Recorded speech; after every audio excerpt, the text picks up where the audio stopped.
There's some wet weather around on Wednesday, but once that's gone, it looks like turning a lot sunnier for all of us come the end of the week and turning warmer too.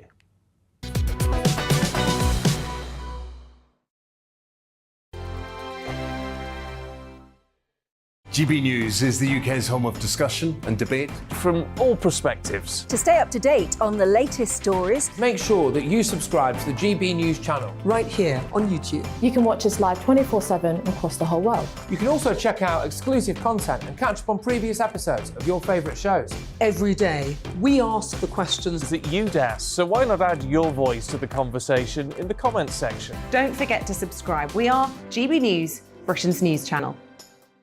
Every night at 11 on GB News, we bring you the next day's stories the day before. Basically like time travel. If it's a big story, we'll cover it, guaranteed. But we'll also have some fun along the way. Big opinions, big laughs. Sometimes big hair. This is Headliners, the paper review show that won't send you to sleep like the others will. 11 p.m, 7 nights a week. Join us.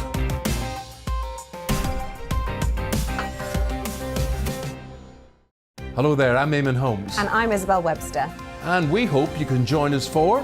Breakfast with Eamon. And Isabel. You make me laugh out loud, belly laugh. Is that important first thing in the morning? Yeah, absolutely. And there's me trying to be deadly serious. News is a serious business. Yeah, I have to rein you in sometimes. Well, it doesn't stop us laughing at it. It doesn't stop us having an opinion on what's going on. Yeah. And it certainly will not stop us reflecting what you think. Weekdays from 6 to 9:30 on GB News. I'm Dan Wootton. Join me Monday to Thursday from 9 to 11 for the feistiest and most fun news debate on TV, where free speech reigns. I'll bring you a sharp take on the day's biggest stories, bombshell newsmaker interviews, and A-list guests. And I guarantee you, no spin, no bias, no censorship, and no reason to go to bed. That's Dan Wootton Tonight, Monday to Thursdays from 9 on GB News.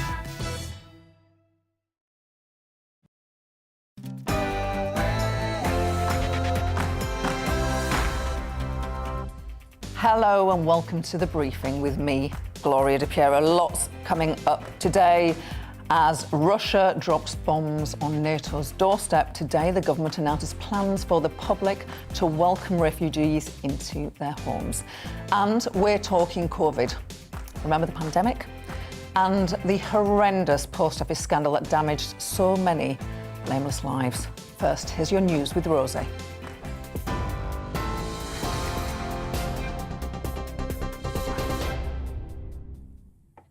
Good afternoon, it is 12 o'clock. I'm Rosie Wright, here to keep you up to date on GB News. Ukraine negotiators say the latest round of peace talks with Russia are hard but still ongoing this morning. They added the focus remains on achieving a ceasefire, troop withdrawals and security guarantees for the country.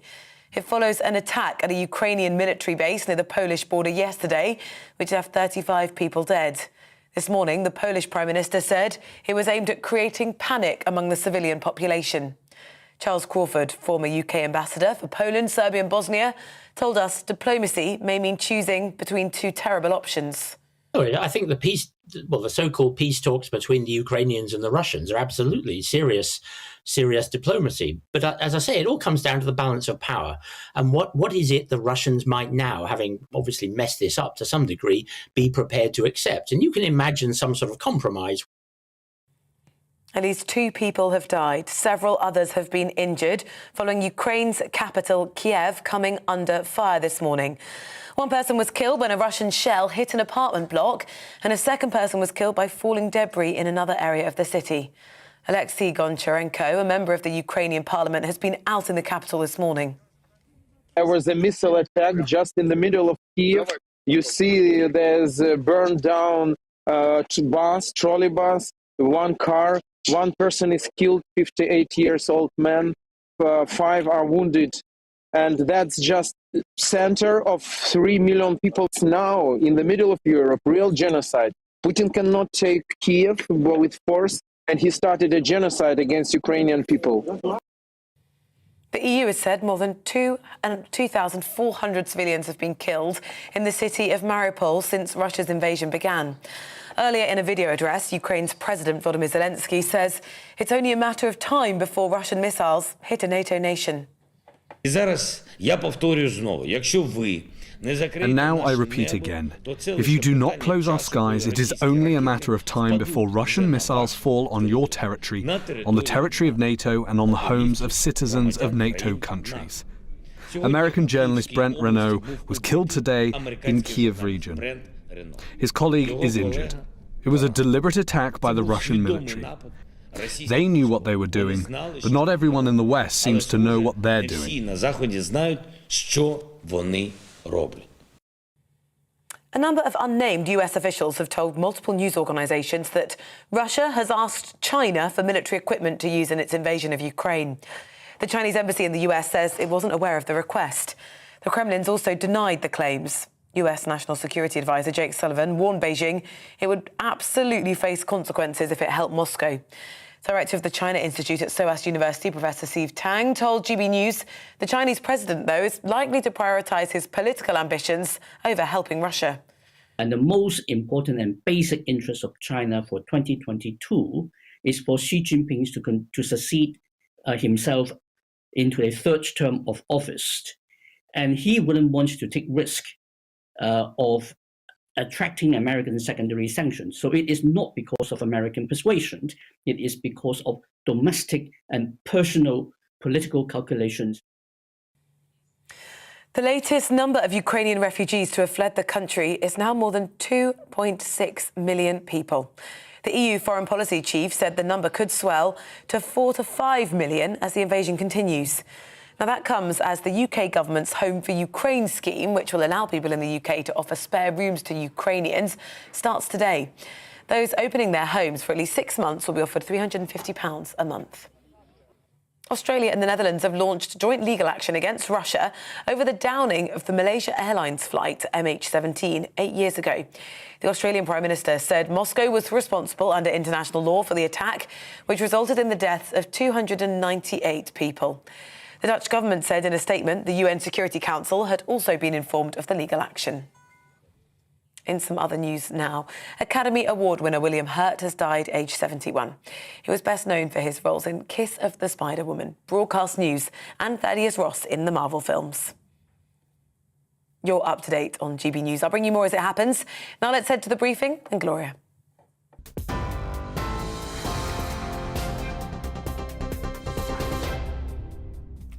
Coming up this hour on The Briefing, the UK has been criticised for its response to the Ukrainian refugee crisis. Today, Michael Gove will announce plans to pay members of the public £350 a month to host a refugee in their home.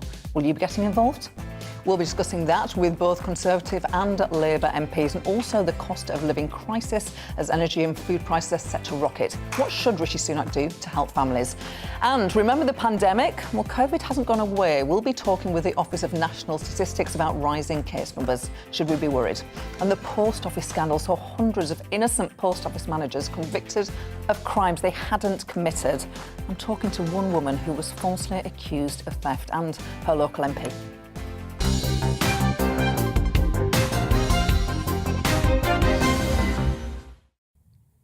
With over 2.5 million Ukrainians now refugees, the government's plan to help will be announced later today. And as the war makes our cost of living crisis even worse, what might the government do to help hard-pressed families? Joining me in the studio is our political correspondent, Tom Howard. Tom, it is good to see you, as ever. So the government have been criticised for not doing enough on refugees. This afternoon we're expecting a statement. Tell us what we might expect in that statement. Well, there's certainly been a great deal of criticism over the last week. It reached really fever pitch because of this visa process that the UK government has set out. Unlike the EU, where there's a visa waiver, the UK needs to physically process applications from Ukrainians. So that does take time. There were very small numbers at the start of last week, but as of 2 p.m. yesterday, the UK has now processed 4,000 Ukrainian visas. So that's a huge jump on where we were even just a few days ago. We can imagine those numbers are going to climb as the processing gets underway.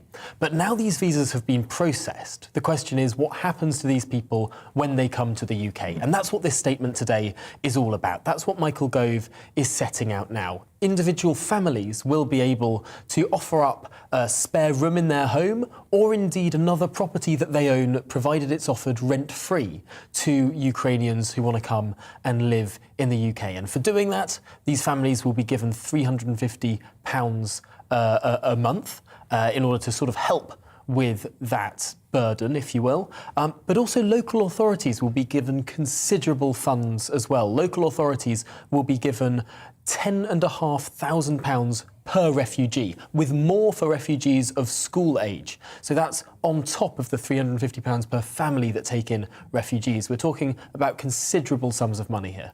Why is Michael Gove, the Levelling Up Secretary, making the announcement this afternoon? Why not Priti Patel, the Home Secretary? Well, if you were to ask the government that question, they would say that Michael Gove is the Housing Secretary, and this is, of course, a policy about people offering their homes and how refugees may be homed in the UK.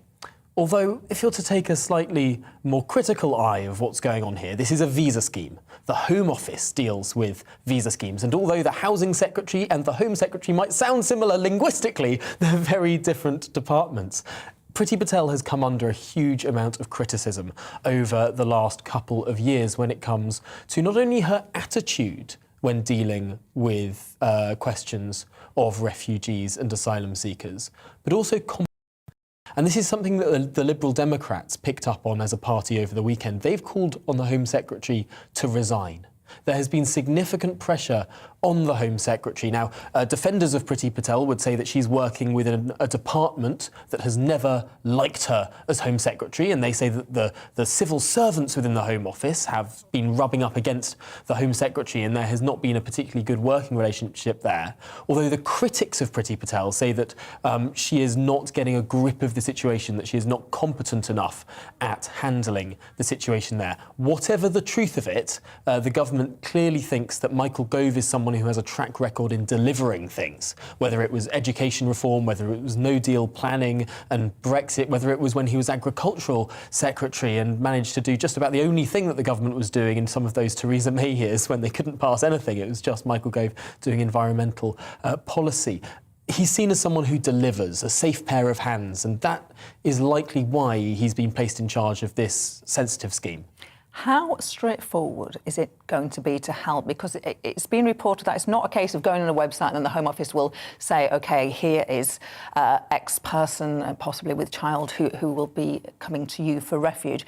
You have to match up yourself or something, or? You certainly do. You're not going to be directly allocated by the government, but equally you're not going to have to go and seek out individuals in Ukraine. Right. What likely will happen is the charitable sector comes in the middle there, is sort of that middleman between individuals and government. So there are these individuals who are going to be proposed and are seeking visa status in the UK, and that visa allows them to stay in the UK for 3 years. It allows them access to all of the public services we enjoy in the UK, the NHS, education, whatever else it might be, but also it allows them to work. So that's another aspect of that visa, really quite generous visa for 3 years. But in order to match those people up, there are a number of charities working already within this country who have worked on previous refugee schemes as well, who will be acting as middlemen here between families who want to take in refugees, who have capacity to take in refugees, perhaps spare rooms and the like. Those people will be able to match up with charities who will do really the legwork mostly here to make sure that the right people are matched up. But also there is a degree of security. The families offering to house particularly vulnerable women and children will need to be vetted for obvious reasons, and equally refugees coming to the UK will be vetted as well. That's the whole point of the visa scheme. So many moving parts to this. You can see why it's taken some time to set up. Now, let's move on to the cost of living crisis. We've got that mini budget. I think it's a week on Wednesday now, the 23rd, isn't it? Rishi Sunak is still under pressure to scrap, not just from the opposition parties, but also from his own side, many on his own side, to scrap that national insurance tax rise that we're all going to be hit with next month. They seem to be holding firm, though, that we're all going to be subject to it, despite the cost of living increase.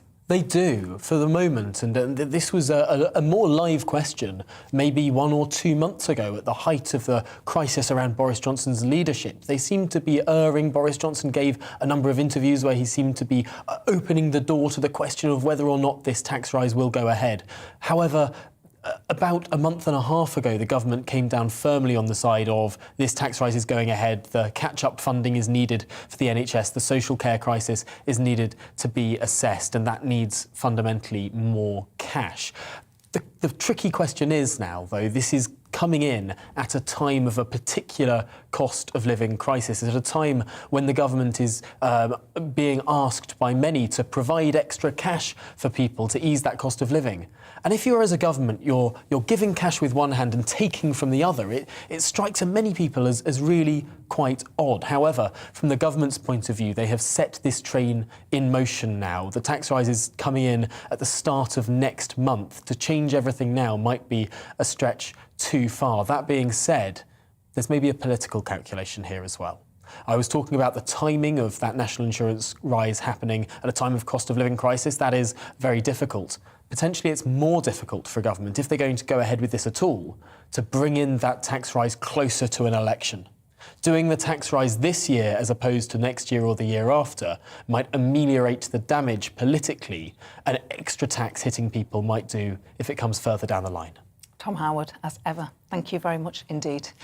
In just a moment, I'll be joined by Conservative MP Siobhan Bailey and Labour MP Toby Perkins. We'll be talking about whether we're doing enough to help refugees and what help families here need as the cost of living soars. Before that, it is time for your weather. Hello, I'm Alex Deakin with your latest weather update. A fine day for many today, plenty of sunshine around, but 1 or 2 areas seeing some showers across parts of southern England, and this weather front is bringing cloud and rain to parts of Northern Ireland and Scotland. This weather front in the south is providing just 1 or 2 scattered showers, particularly over southeast England through the rest of today, but they'll be very hit and miss. Much of the south will be dry. Quite a lot of cloud for Northern Ireland, western Scotland. The rain easing off in Northern Ireland, but spreading through central parts of Scotland and into the southwest, and some rain for northwest England too. But much of northeast England dry, bright. Most of Wales, sunny spells in the Midlands as well, with some sunshine, temperatures up to, say, 13 in Birmingham. Just 9 there in Glasgow with that rain this afternoon. That rain will work its way towards Edinburgh and then spread northwards through the evening, so we'll see some patchy rain for Aberdeenshire, Caithness and Sutherland before that all fizzles out. Still 1 or 2 scattered showers across the southeast through the night, but for many it will be a dry night. Where we keep the clear skies, well, a hint of blue on the chart. There could be some pockets of frost in rural areas. Towns and cities dropping down to 3 or 4 Celsius. There'll be some fog forming as well through the night. That could be quite dense for a time in the morning, but it should clear pretty sharply through tomorrow morning, and then it's a cracking day for the bulk of England and Wales.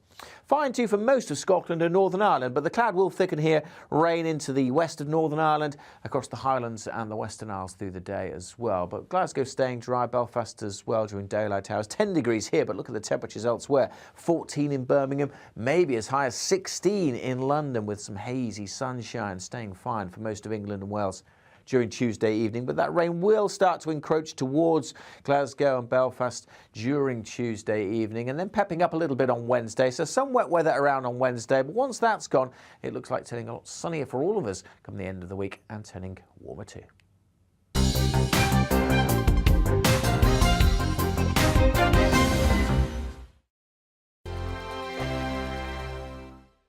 GB News is the UK's home of discussion and debate from all perspectives. To stay up to date on the latest stories, make sure that you subscribe to the GB News channel right here on YouTube. You can watch us live 24/7 across the whole world. You can also check out exclusive content and catch up on previous episodes of your favourite shows. Every day, we ask the questions that you'd ask, so why not add your voice to the conversation in the comments section? Don't forget to subscribe. We are GB News, Britain's news channel. Every night at 11 on GB News, we bring you the next day's stories the day before. Basically like time travel. If it's a big story, we'll cover it, guaranteed. But we'll also have some fun along the way. Big opinions, big laughs. Sometimes big hair. This is Headliners, the paper review show that won't send you to sleep like the others will. 11 p.m, 7 nights a week. Join us.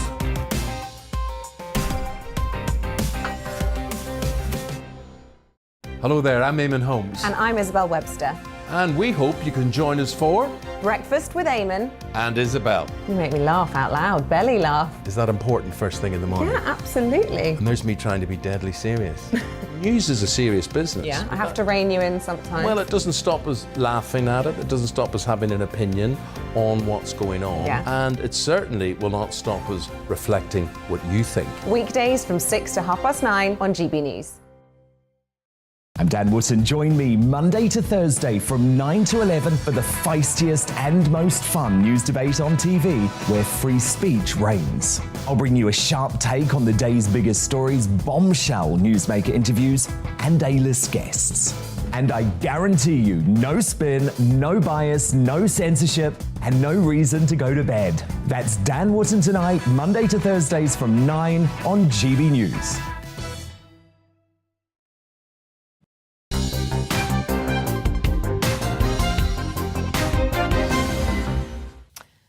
As Russia escalates the war in Ukraine, the British government has come up with the Home for Ukraine scheme. Michael Gove will announce the details later this afternoon.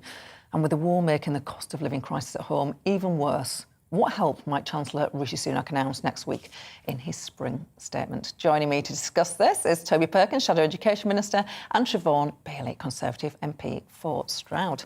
Welcome to you both. Whatever the West is doing to try and stop the invasion of Ukraine, Putin doesn't seem to be listening. It doesn't seem to be working. Toby Perkins. Well, I mean, it's obviously it's early days in terms of economic sanctions. I think that there is the condemnation against this regime and against this action is absolutely uniform across the West. I think there is some joined up working. I do think that in the UK we could have done more in terms of the sanctions. I think the Roman Abramovich sanctions were welcome, but they took a long time coming. And I think we have been slower than the EU in terms of those sanctions. It is important that those economic sanctions are given time to work. Putin appears to be in a very unstable mental state at this moment, and it's important that those pressures are brought onto him to support those Russian people who are attempting to protest against this brutal regime and the actions that they're taking, and to show that the West is entirely united in the fact that there will be no let-up on these sanctions, which are squeezing his regime until he moves out of Ukraine, and then we see, we know, and he will know, that there will be huge consequences to pay for the conduct of this war. Siobhan, do you think the West is doing enough? Well, listen, I mean, it does seem to be escalating. We're seeing President Putin taking action against refugee corridors, maternity hospitals. We've got mum, I think there was a report of a mum dying and losing her child pregnant. I mean, it just feels absolutely dreadful, and the target at civilians is not acceptable. This is an international response. It absolutely has to be an international and a NATO alliance response, and NATO alliance countries will decide together. I think there has been some really good cross-working. I don't accept, I can't stand the UK bashing. We were so quick out the box in terms of trying to push on SWIFT. We're so quick to actually get these sanctions as strong as we possibly can. Within the legal realms, we have to make sure that we can enforce them. But I think that the work that is being done by the UK, whether it's military, whether it's on sanctions, Putin is seeing that. But one of the really interesting things has been the business and the commercial response. We've seen Russian people, many of whom we understand didn't really want this war and possibly were misled, and definitely misled in terms of what it was all about. They've had their normal day-to-day lives hugely disrupted, and I think that is something perhaps President Putin did not expect, and he certainly didn't expect, as far as we can tell, the Ukrainian response, and all my hat goes off to the Ukrainian people. Let's talk about what the government can do on refugees. The Labour Party were very critical in the first instance of the UK government's response. The UK government has moved significantly, including a further statement this afternoon on how we can all help personally if we have the room to take in a refugee. As far as you're concerned, is it now job done for how much we are doing our bit as a nation? Well, we need to see whether people are able to access visas, whether people are able to get out of refugee camps and make their way into the UK. We've seen throughout, I think Priti Patel and her department has been either utterly incompetent or has deliberately set up systems that make it very difficult to access. And we saw when the UK had taken just 500 refugees, and there were tens of thousands, including in Poland, 1.5 million. So I think that the response has been shameful. I do welcome the fact that greater steps are now being taken. It's important that people are actually able to access them. It's all very well Michael Gove standing in Parliament this afternoon, as we're told he's going to do, and saying, have one yourself. But actually, are they able to get, into the UK in the first place? And are systems there that are working? Because all throughout this, Priti Patel announcing people go to Calais, then we've had reports saying if you get to Calais, actually you'll find you can't get through. So it's about making sure people are able to get out of those refugee camps and into the UK. And if the government do start to increase the numbers that they allow in, if they do follow what Labour Party's been saying, then of course we'll welcome that. Siobhan, you spoke last Thursday. You were asking for more to be done to make the process easier. You said that, speaking as a Conservative MP. Are you satisfied that the scale of progress is big enough? Yeah, I mean, there's been a really strong response from Conservative MPs. It was a Conservative-led urgent question last week that I was speaking on. I am the first to be critical where I see problems with technology or processes and systems, because we expect better, and particularly where expectations are set high, we expect government to be in a place to deliver. However, they have moved, and they have moved significantly. The scheme that we're going to be hearing more about later today is really innovative. It allows the British public, the generous souls that we know we've all got in our constituencies, to offer support and help individually into a house, and provide that support to a Ukrainian refugee. That will be supported by a thank you of a monthly payment of £350. But in addition to that, there's money going to local councils and support for children into schools. So the movement has been quite great. I think it's wrong that there is criticism that we should be thinking about the security of this country at the same time as being compassionate to Ukrainian refugees, and making sure that we've got the proper steps in place and the proper checks and balances to welcome them, and to make sure that when the refugees arrive, that they're properly looked after. These are going to be very traumatised people. We know that they don't really want to be away from their country. So I'm frustrated that it was slow at the beginning, but it's not about where we start, it's about where we get to, and I think the government is doing an awful lot.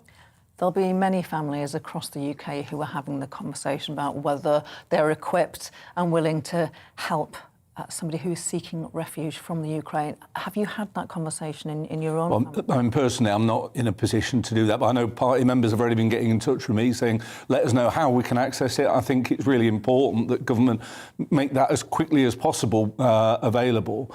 We in Chesterfield have large numbers of people at this moment putting up posters in their windows saying Chesterfield stands with Ukraine, that the Labour Party's been distributing. And I think that it is, people want to know, how can I actually do something? Whether that be about giving up space in their home, whether that be about making donations, either financial or in terms of other things. People want to help, and government need to make sure that they assist people to do so. Siobhan, have you had that conversation? Yeah, I mean, I think those conversations are going on all over the country, and particularly in Stroud. We're really keen to help in any way we possibly can. I think one thing is really important, that it's a private decision by parents. If I'm able to help a Ukrainian refugee, it will be private, it won't be broadcast, there won't be any virtue signalling going on, and there should be no finger pointing at people who can and can't do this, because everybody has to be able to commit to the 6 months, which I think is really important. But this is a conflict that is possibly going on for months and potentially years. So there has to be an ability for families to really think through, is this something that we can offer a Ukrainian refugee and their family potentially? Is it something we commit to long term? And this, in terms of what Toby's saying about the systems, we'll get more information from Secretary of State Michael Gove later, and that will involve in a sort of a website so you can indicate your intention for being available. But then after that, we're hoping towards the end of the week for the actual application process to start. Let's talk about the cost of living. Let me start with you, Siobhan. You are a member of the governing party. Lots of pressure, not just from opposition MPs, but also from politicians on your own side about the cost of living crisis. I assume it's probably the biggest issue in your inbox right now. We're all due a tax rise in April. Lots of politicians of all sides don't think this is the right time. Do you? Well, listen, I really wrestled with this vote and I am still very, very uncomfortable. I'm looking to the Chancellor to set out why this is absolutely still necessary to support the NHS and the social care system, because as we understand it, finding that money from elsewhere is incredibly difficult. However, the impact on people and their purse, particularly with the cost of living crisis going up and inflation and the energy issues that we're facing, means that we have to look at all of the issues in the round. The spring statement is only next week. The Chancellor has proved himself time and again to be very creative in his solutions for the country, and I think that the public will be looking to him for solutions. But he also needs to be honest and fair with the public and not come up with sort of one-off schemes and, you know, windfall taxes and things, because this is going to go on for a very long time. So if we are going to put systems in place to help families, then they need to know that they can plan going forward. Toby, Siobhan says, and the government say the money is needed for the NHS. Well, I mean, government money certainly is needed for the NHS. The government are running a monstrous deficit. What we have proposed here is a tax rise on working people without a plan. There is no plan to go with it. It's just generally going into the funds. But there's nothing there. When the government have been asked to consider whether the oil companies who've seen quadrupling in their profits should be expected to make a contribution, they go through extraordinary contortions to tell us why that's not possible. And Siobhan says it's a one-off thing, that this is a problem that may be going on for some time. Rishi Sunak's proposal at the moment is we'll give you 200 quid now and you can pay us back when things are better over the next 5 years. So it's utterly inadequate and it doesn't make any economic sense, because either they're saying this is a long-term problem, in which case the proposal that Rishi Sunak so far got is entirely the wrong one. It's building up your debt in the future with a very small contribution now. We've also got, of course, the council tax rise that his budget baked in. Every single council should be increasing by 3%, or they will have to implement cuts. So in a whole variety of ways, this government's tax policies are going to hit working people who are already struggling. Nothing there on property wealth, nothing there on the extraordinary growth in profits that organisations like the oil companies have seen, and instead an expectation that working people will pay these extra taxes. Siobhan's desperate to come back. Well, yeah, I mean, listen, you only need to look at the history of windfall taxes to know that they don't work. They're economically illiterate. It's easy,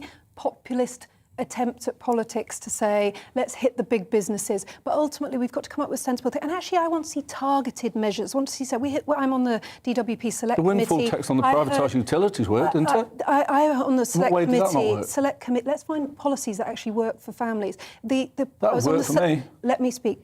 Talking over me is not a good look. I'm on the DWP Select Committee. We heard evidence the other day from charities and economists. Actually, let's find targeted measures that help the families most in need with this cost of living crisis that we know is going to go on a very long time. The public are not daft. They know the government's just gone through a pandemic. They know they're having to manage public purse. We've got to warn out very carefully. And I think that looking at sensible policies is we could do a whole show on that. And both of you are very passionate and eloquent in what you say. Vastly different positions, clearly.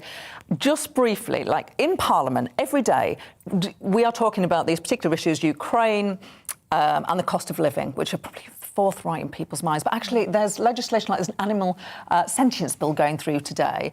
Don't want to talk about the specifics of that bill too much, but what I do notice is on Mondays, when the public get to choose public Westminster Hall debates, the petitions are very, very often concerned with animal welfare.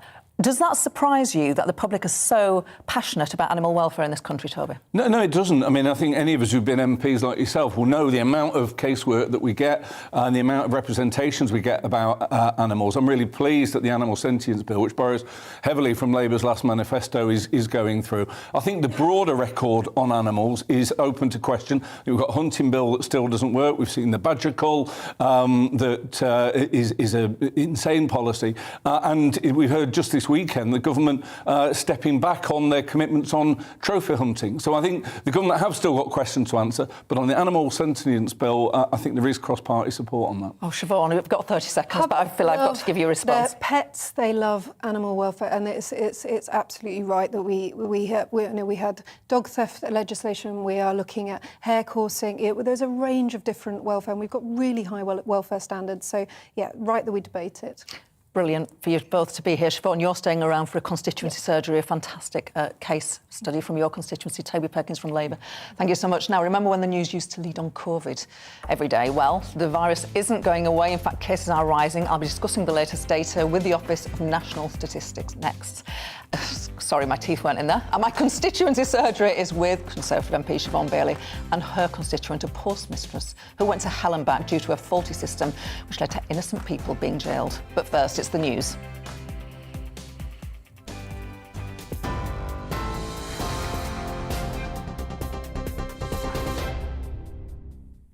It's 12:33. Good afternoon. I'm Rosie Wright. Let's get you up to date. Further peace talks between Russia and Ukraine are ongoing today. Ukraine say they've been hard. They're pushing for a ceasefire, the withdrawal of Russian troops and guarantees for the country. It says at least 2 people have died and several others have been injured following missile attacks on Ukraine's capital, Kyiv, this morning.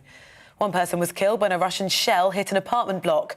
A second person died after being struck by falling debris in another area of the city.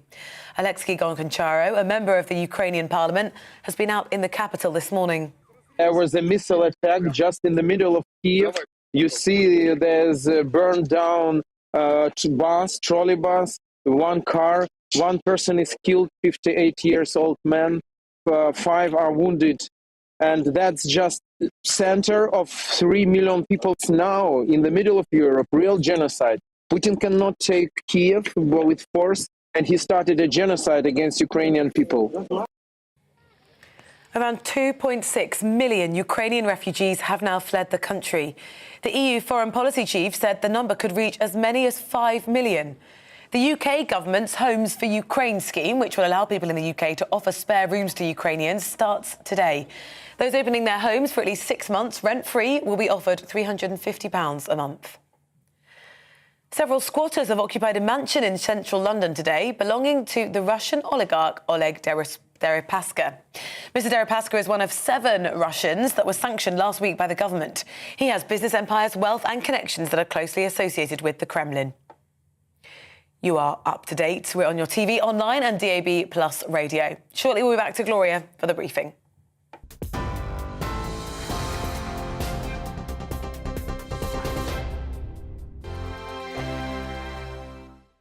GB News is the UK's home of discussion and debate. From all perspectives. To stay up to date on the latest stories, make sure that you subscribe to the GB News channel. Right here on YouTube. You can watch us live 24/7 across the whole world. You can also check out exclusive content and catch up on previous episodes of your favourite shows. Every day, we ask the questions that you'd ask, so why not add your voice to the conversation in the comments section? Don't forget to subscribe. We are GB News, Britain's news channel. Every night at 11 on GB News, we bring you the next day's stories the day before. It's basically like time travel. If it's a big story, we'll cover it, guaranteed. But we'll also have some fun along the way. Big opinions, big laughs. Sometimes big hair. This is Headliners, the paper review show that won't send you to sleep like the others will. 11 p.m, 7 nights a week. Join us.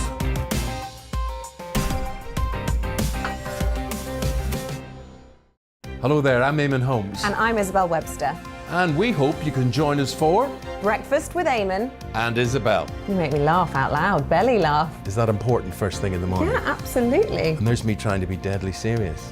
News is a serious business. Yeah, I have to rein you in sometimes. Well, it doesn't stop us laughing at it. It doesn't stop us having an opinion on what's going on. Yeah. And it certainly will not stop us reflecting what you think. Weekdays from 6 to 9:30 on GB News.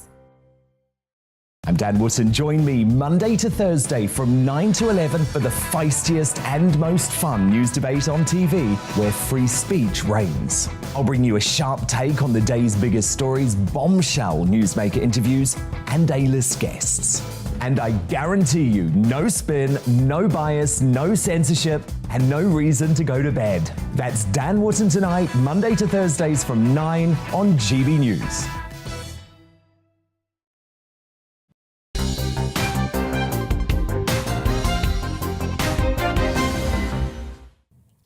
Welcome back. The war in Ukraine has knocked the pandemic off the headlines, but COVID-19 is not going away. In fact, according to the Office for National Statistics, 1 in 25 people in England had coronavirus last week. A new variant of Omicron is sending cases up again. I'm delighted to be joined by Sarah Crofts from the Office of National Statistics. Sarah, it's really good to see you. I mean, I say that, it's a long time since we've spoken. Maybe I shouldn't be so pleased to see you, but please do give us a national breakdown, first of all, of what's happening in our nations in terms of COVID cases rising. Of course, so you're quite right. COVID-19 has not gone away, even though we're perhaps hearing a little bit less about it because of other events in the news at the moment. But infections are still really high. So we saw them go up when the Omicron variant became dominant from December. So infections did rise over the winter. We saw a nice sort of welcome decrease across England and Wales and Scotland after January. But more recently, over recent weeks, we have seen increases again, mostly due to a new sort of subvariant of Omicron. We refer to it as BA2, and that's the one that seems to be responsible for the recent increases. In Northern Ireland, that's sort of shown a bit of a different picture, really, in that we didn't get that decrease following the winter. Northern Ireland seems to have been sort of steadily increasing for a couple of months now, mostly due to that BA2 variant. So it's one that we're keeping a really close eye on. Interesting. And in terms of age groups, what worries you, or which blips or spikes should we be aware of? So in terms of age groups, I mean, your viewers will be aware that perhaps over the autumn time and at the start of this year, it was very much in primary age school children and secondary school children. We're seeing that change a little bit recently. So our recent increases, which are for the first week of March, that's the latest available data, show that it's the over 25s that seem to be increasing. And one that we're keeping a particular watch on are the over 70s, because we are seeing rates increasing among the over 70s. And of course, that is the group that tend to be the most vulnerable.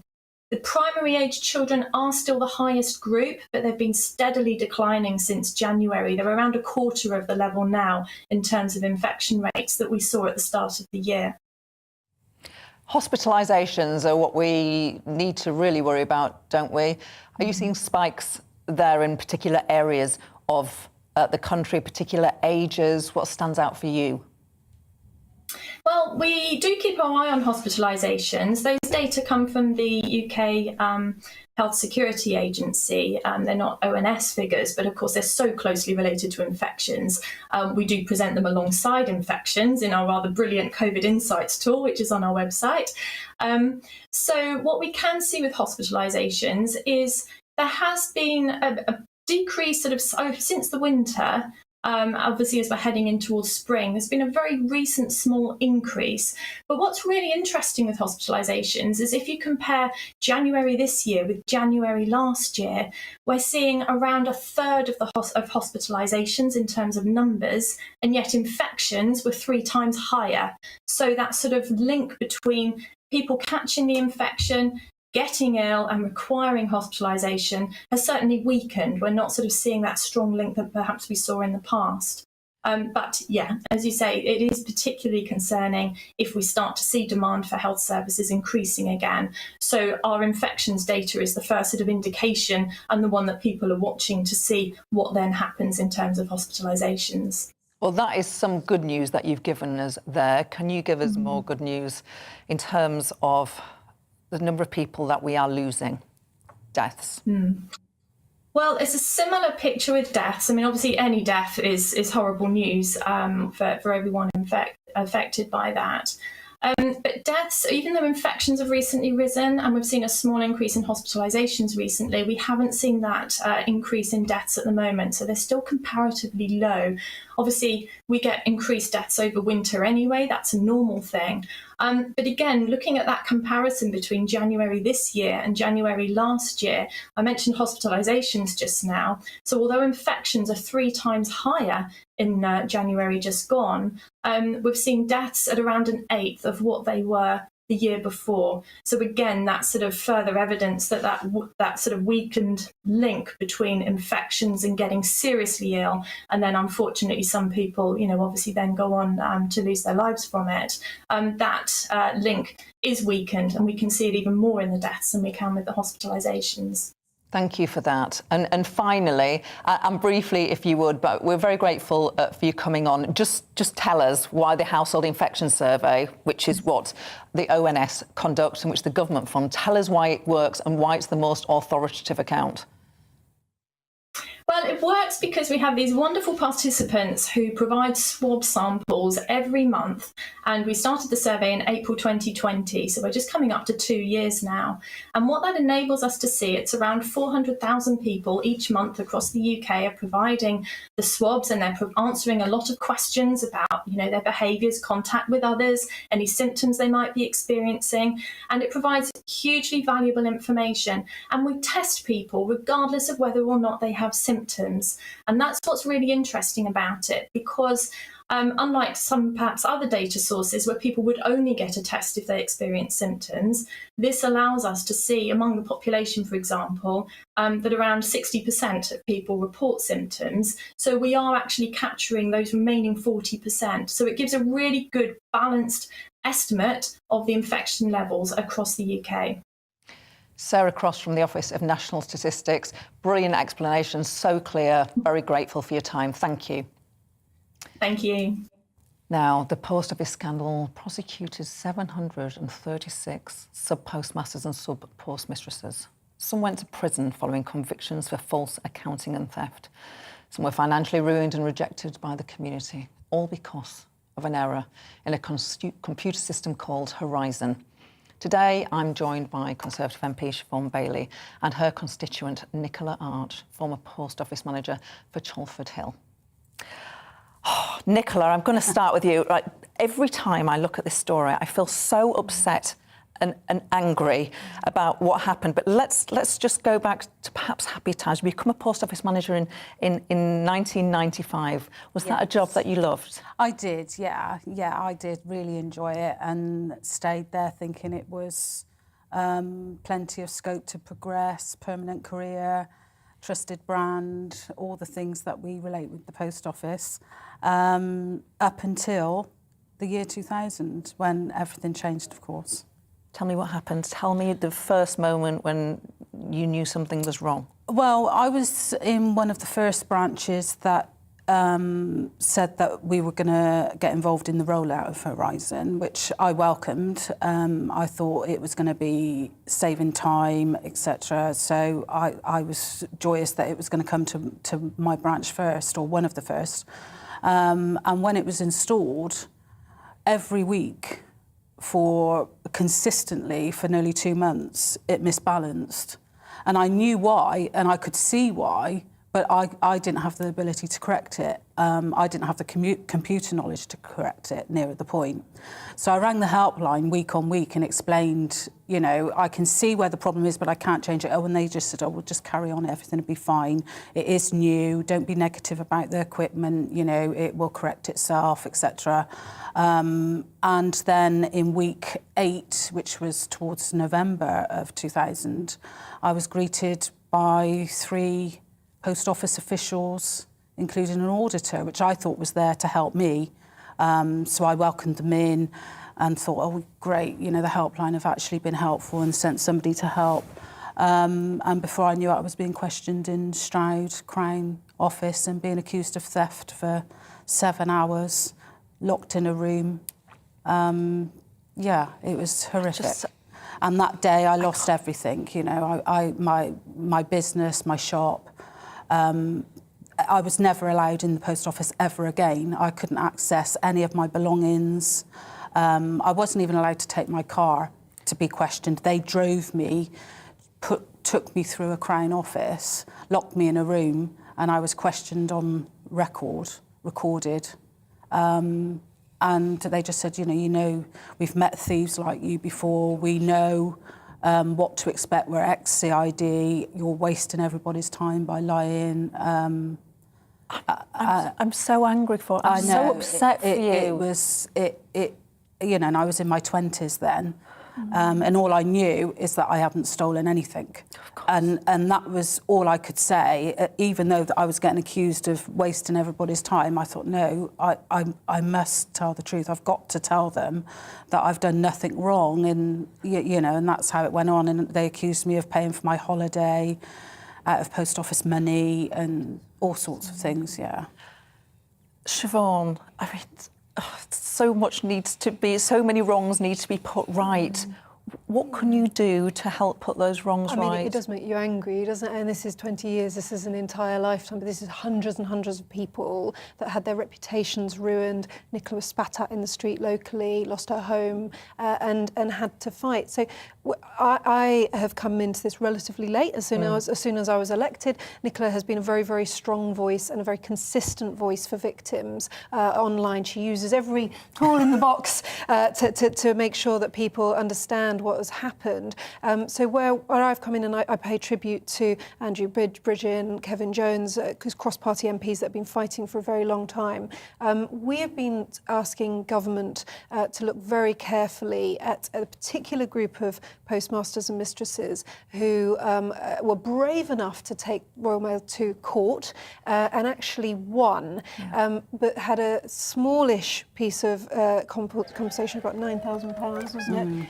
And because of that, is now not allowed to buy into the most up-to-date compensation scheme, which is more meaningful. Right. So that's where the pressure from MPs like myself, and we have had debates in Parliament. We're doing things like this. I've spoken to the Minister multiple times about it, who is working incredibly hard on it. But it's really raising awareness and making sure the human stories are not forgotten, because we know that there was a scandal, but actually there's a lot of people like Nicola stuck in the middle. Yeah, and it's not been addressed. You know, that those with convictions, their compensation, although it's hideously slow, and they're still waiting, which I don't understand why, but they are. For the likes of me, I lost everything. I had a 3.5-day trial at Bristol Crown Court. I was proven innocent, but of course it was all in the papers and everything else, so I lost everything I owned at that point. And I've had £9,000, and that's it. My business, everything's gone. How can we ever make it up to you as a country? You can't change what's happened. We know that. But we can change what happens going forward. My 16-year-old, his mum is the post office woman. Now, he's never known me not being the post office woman. And you know, for everybody involved in this, they must have what they lost back. Yeah. You know, and then at least they can rebuild. Whether they choose to, whether they can, well, that's going to need the help of our wonderful MPs. Like, you know, I get support from Siobhan, and I hope others get support from their MPs. And therapy and everything else. You know, medicine can step in to a certain point, but you know, these people need the strength and the funds to actually rebuild a life, make a life for themselves. And they're not going to do that whilst everybody's just arguing about, well, you know, how can we give them money? Well, how can we do this? Why can we do this? Well, should we set up this? Should we set up that? Meanwhile, people are dying. We've lost 33 people already. you know, there's people getting admitted into hospital almost on a weekly basis at the moment with stress, mental health issues, because they're desperate. Do the people who managed the post office during this scandal and oversaw great pain and trauma and some people going to prison, do you ever get justice without seeing heads roll, Siobhan? Well, I mean, there is an inquiry by Sir Wynne, and I know Nicola has got a lot of time for him, and that was this government put that inquiry in place. Yes. So Nicola's giving evidence again, I think, on Thursday. It's very detailed, and I think that is the steps forward.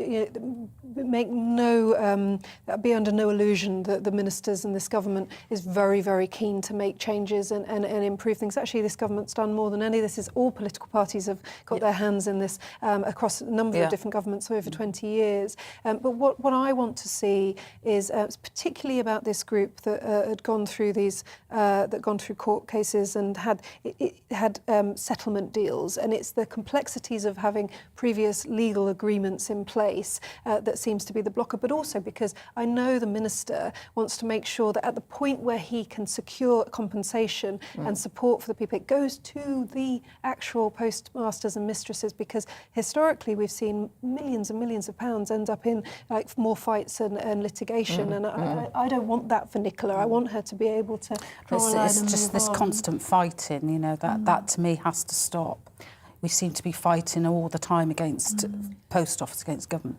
Everything's a fight to get justice. It seems madness to me. So you're addressing the public inquiry on Thursday. Yes. Tell me, like, what are you told about? Because not many people go to public inquiries. How do they work, or how do you prepare for them? Have you been given all the... Oh, they're very supportive. They've got their own counsellors and they've got their own, obviously, legal teams. They've done the witness statement with me. So yeah, they support you in every single way.